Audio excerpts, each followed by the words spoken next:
Assalamualaikum warahmatullahi wabarakatuh. Saya Diana Ramadhani dan teman-teman saya Tiara Fatikarini dan Zahra Delani Tias akan menjelaskan materi yang keenam yaitu kerangka dasar Islam yang terdiri dari akidah, syariah, dan akhlak.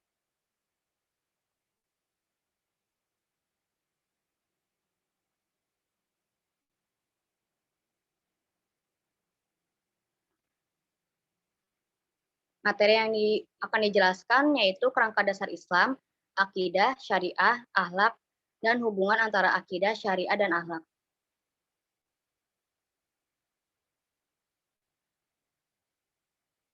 Yang pertama yaitu kerangka dasar Islam.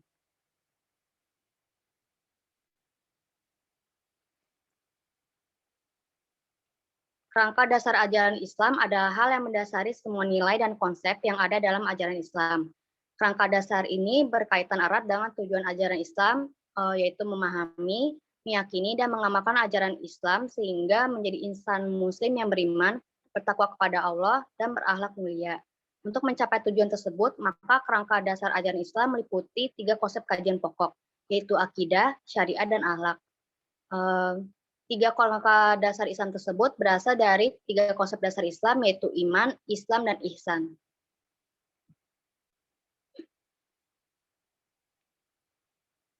Tiga konsep dasar Islam didasarkan pada hadis Nabi Muhammad SAW yang diriwayatkan dari Umar bin Khattab. Hadis tersebut menceritakan percakapan antara malaikat Jibril dengan Rasulullah SAW mengenai 3 konsep tersebut. Yang pertama, malaikat Jibril bertanya mengenai konsep iman, yang kemudian dijawab oleh Nabi dengan rukun iman yang 6, yaitu beriman kepada Allah, beriman kepada malaikat, pada kitab, Rasul, hari akhir, serta qada dan qadar. Kemudian Jibril bertanya tentang Islam, yang dijawab dengan rukun Islam yang 5, yaitu bersaksi bahwa tiada Tuhan selain Allah dan Muhammad adalah utusannya, kemudian mendirikan sholat, menunaikan zakat, melaksanakan puasa di bulan Ramadan, dan melaksanakan haji bagi yang mampu. Kemudian yang terakhir, Jibril bertanya tentang konsep ihsan yang dijawab dengan rukun ihsan, yaitu beribadah kepada Allah seolah-olah melihatnya, dan jika tidak bisa melihat Allah, harus diyakini bahwa dia selalu melihatnya. Nah, dari 3 konsep dasar Islam itu, yaitu iman, Islam, dan ihsan, dikembangkan menjadi 3 konsep kajian. Yang pertama, konsep iman melahirkan konsep kajian akidah, konsep Islam melahirkan konsep kajian syariah, dan konsep ihsan melahirkan konsep kajian akhlak.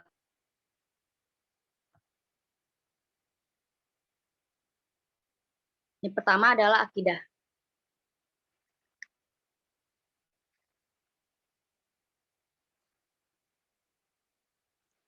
Secara etimologis, akidah berasal dari kata akoda yakidu, akdan akidatan, yang berarti simpulan, ikatan, sangkutan, perjanjian, dan kekokohan.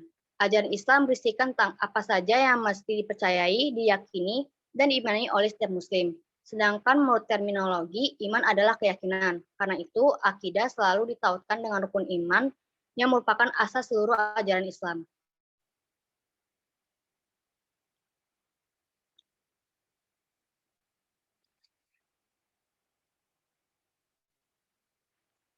Akidah atau sistem keyakinan Islam dibangun atas dasar 6 keyakinan atau yang disebut dengan rukun iman. Kata iman secara etimologis berarti percaya atau membenarkan. Sedang menurut istilah syara, iman berarti membenarkan dengan hati, mengucapkan dengan lidah, dan melakukan dengan anggota badan. Misalnya, iman kepada Allah, berarti meyakini bahwa Allah itu ada, membuktikannya dengan ikrar syahadat atau mengucapkan kalimat-kalimat zikir, lalu mengamalkan semua perintah Allah dan menjauhi semua larangannya. Inilah makna iman yang sebenarnya, sehingga orang yang beriman berarti orang yang hatinya mengakui adanya Allah atau zikir hati, lidahnya selalu melafalkan kalimat-kalimat Allah atau zikir lisan, dan anggota badannya selalu melakukan perintah-perintah Allah dan menjauhi semua larangannya.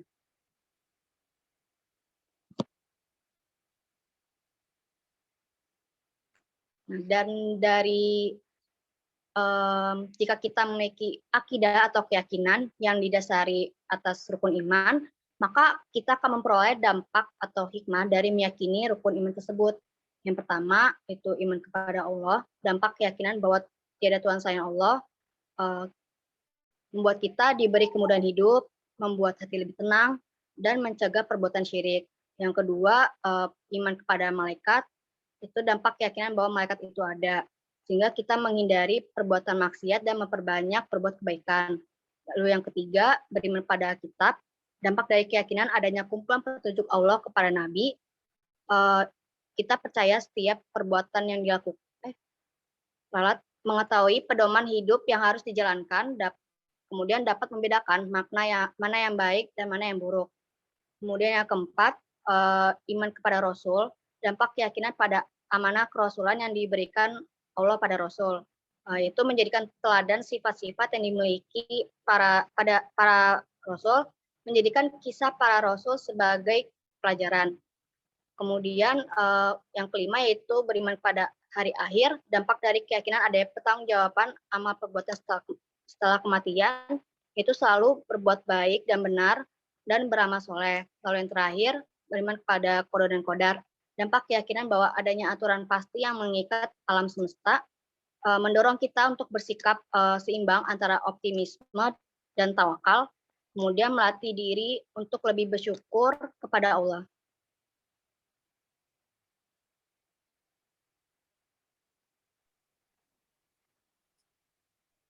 Yang kedua ada syariah. Next.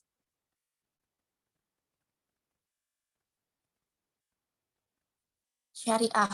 Secara etimologis, syariah berarti jalan ke sumber air atau jalan yang harus diikuti, yakni jalan ke arah sumber pokok bagi kehidupan.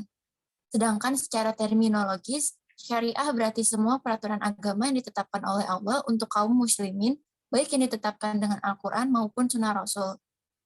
Aturan atau hukum ini mengatur manusia dalam berhubungan dengan Tuhannya dan dalam berhubungan dengan sesamanya serta alam sekitarnya. Hubungan yang pertama disebut ibadah, dan yang kedua disebut muamalah. Dapat dipahami bahwa kajian syariah tertumpu pada masalah aturan Allah dan Rasul-Nya atau masalah hukum. Next.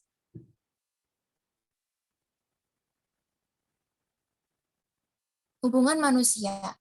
Yang pertama, ada hubungan manusia dengan Allah, yaitu hablum minallah. Contohnya itu menunaikan perintah Allah seperti sholat, puasa, berdoa, dan lain-lain. Yang kedua, hubungan manusia dengan manusia atau hablum minanas. Contohnya, saling tolong-menolong dengan mengerjakan kebajikan dan takwa. Yang ketiga, hubungan manusia dengan alam. Contohnya, manusia mendapatkan makanan dari alam dan manusia melestarikan alam. Next. Jenis ibadah. Jenis ibadah menjadi dua. Yang pertama, ibadah mahdoh, yakni bentuk yang merupakan wujud penghambaan murni kepada Allah. Bentuk ibadah ini tidak bisa dilakukan sesuka hati karena ada prinsip yang sudah ditetapkan. 4 prinsip yang perlu diperhatikan dan wajib dipenuhi dalam ibadah mahdoh ini. Yang pertama, keberadaan yang sesuai dengan dalil perintah Allah. Yang kedua, tata cara pelaksanaannya harus sesuai dengan yang dicontohkan oleh Rasulullah SAW.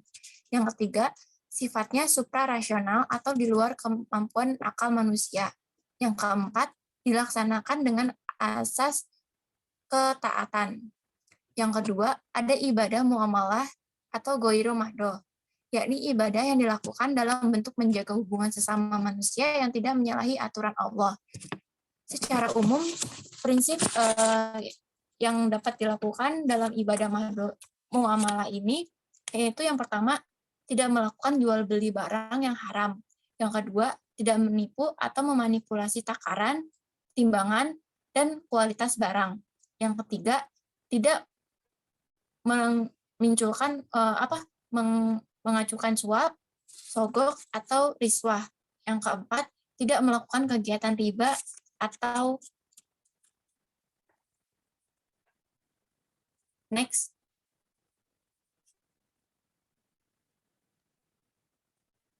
Yang ketiga ada akhlak.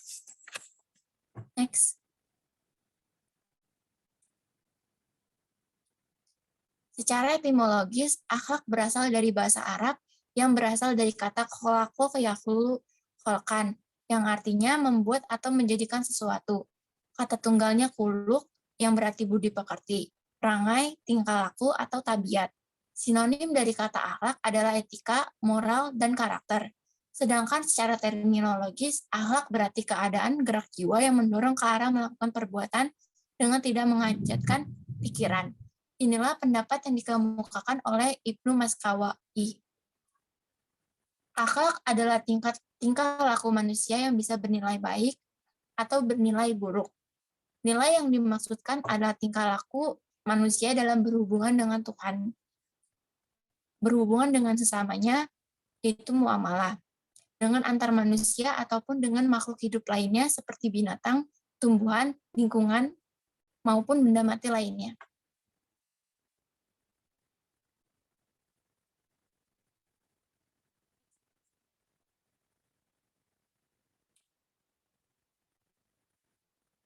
Jenis-jenis akhlak.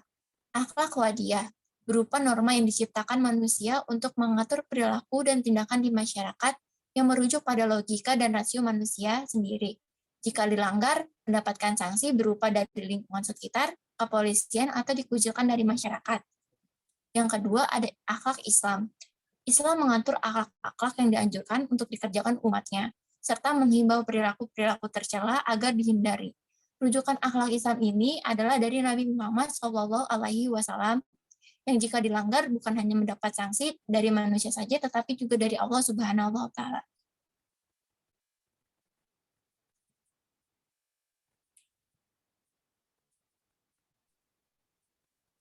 Selanjutnya, akhlak Islam terbagi menjadi dua, yaitu akhlak mahmudah dan akhlak masmumah. Akhlak mahmudah ini adalah akhlak terpuji.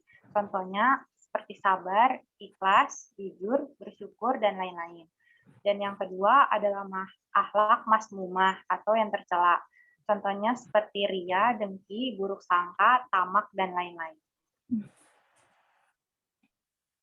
Kemudian, suatu perbuatan dapat dikatakan sebagai cerminan akhlak apabila memiliki kriteria sebagai berikut.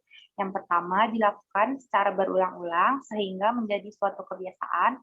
Dan yang kedua, timbul dengan sendirinya atau secara spontan tanpa dipikir-pikir terlebih dahulu. Sehingga dapat dipahami bahwa kajian akhlak adalah tingkah laku manusia, atau tepatnya nilai tingkah lakunya yang bisa bernilai baik atau mulia, atau sebaliknya bernilai buruk atau tercela. Kemudian hubungan akhlak ini dapat terbagi menjadi dua, yaitu akhlak kepada Allah dan akhlak pada manusia. Akhlak kepada Allah ini adalah tanda terima kasih kita sebagai manusia kepada Allah Subhanahu wa Ta'ala. Contohnya seperti melaksanakan perintahnya dan menjauhi larangannya. Dan yang untuk akhlak pada manusia adalah akhlak yang merupakan cara kita untuk menemukan manfaat bagi hidup bersama manusia. Contohnya seperti menghormati orang lain, menolong orang lain, menghormati hak orang lain, dan sebagainya. Kemudian ada hubungan akidah, syariah, dan akhlak.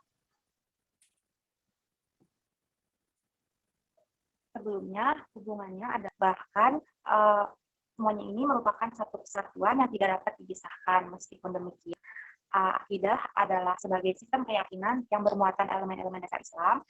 Kemudian syariat hukum yang berisi peraturan yang menggambarkan fungsi agama, dan akhlak sebagai sistem nilai etika yang menggambarkan arah dan tujuan yang hendak dicapai oleh agama.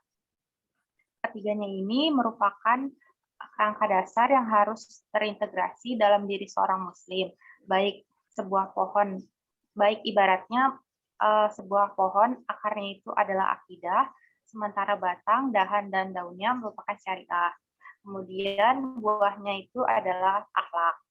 Nah, atas dasar hubungan itu, maka seseorang yang melakukan suatu perbuatan, baik itu dilandasi oleh akidah ataupun keimanan, maka orang itu termasuk ke dalam kategori kafir. Kemudian seseorang yang mengaku berakidah atau beriman tetapi tidak mau melaksanakan syariah, maka orang itu disebut fasik. Sedangkan orang yang mengaku beriman dan melaksanakan syariah tetapi tidak dilaksanakan dengan akidah, dan tidak lurus akidahnya disebut orang yang munafik.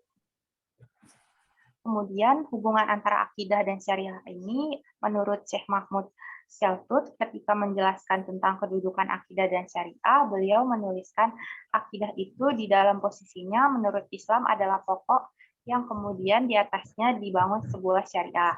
Sedangkan syariah itu sendiri adalah hasil yang dilahirkan oleh akidah tersebut. Syariah tanpa akidah bagaikan gedung tanpa fondasi. Seperti seseorang yang mengaku berakidah atau beriman tetapi tidak mau melaksanakan syariah, maka orang itu disebut fasik. Sedangkan orang yang mengaku beriman dan melaksanakan syariah tetapi dengan landasan akidah yang tidak lurus disebut munafik.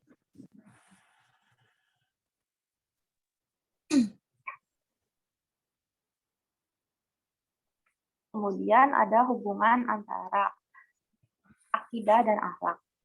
Akidah tanpa akhlak bagaikan sebatang pohon yang tidak dapat dijadikan tempat berlindung di saat kepanasan dan tidak pula ada buahnya yang dapat dipetik. Sebaliknya, akhlak tanpa akidah adalah merupakan bayang-bayang bagi benda yang tidak tetap dan selalu bergerak. Jika seseorang melakukan atau berakhlak baik, namun tidak dilandasi oleh akidah atau keimanan, maka orang itu termasuk dalam kafir. Rasulullah SAW menegaskan bahwa kesempurnaan iman seseorang itu terletak pada kesempurnaan dan kebaikan akhlaknya. Kemudian Rasulullah pernah bersabda, orang mukmin yang paling sempurna imannya adalah mereka yang paling bagus akhlaknya. Hadis riwayat Muslim. Dari hadis tersebut dapat disimpulkan bahwa akhlak itu harus berpijak pada keimanan. Iman tidak cukup disimpan dalam hati, namun harus dipraktikkan dalam kehidupan sehari-hari dalam bentuk akhlak yang baik. Dengan demikian, untuk melihat kuat atau lemahnya iman dapat diketahui melalui tingkah laku atau akhlak seseorang. Ketika akhlak tersebut merupakan perwujudan dari imannya yang ada di dalam hati. Jika perbuatannya baik, tanda dia akan mempunyai iman yang kuat dan sebaliknya.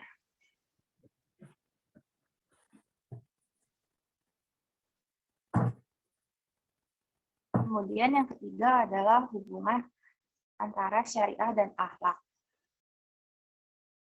Akhlak tidak boleh lepas dari batasan dan kendali syariah.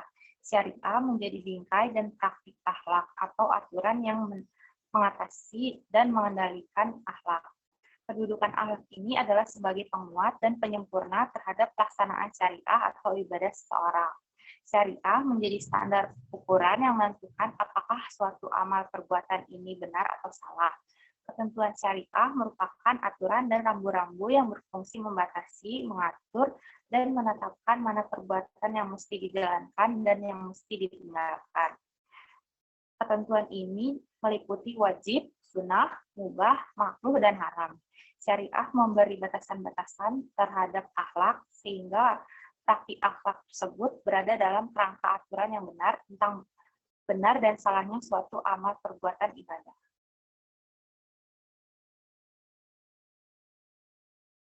Sekian presentasi dari kelompok kami. Kurang lebihnya mohon maaf, dan jika ada salah-salah kata mohon maaf. Wassalamualaikum warahmatullahi wabarakatuh.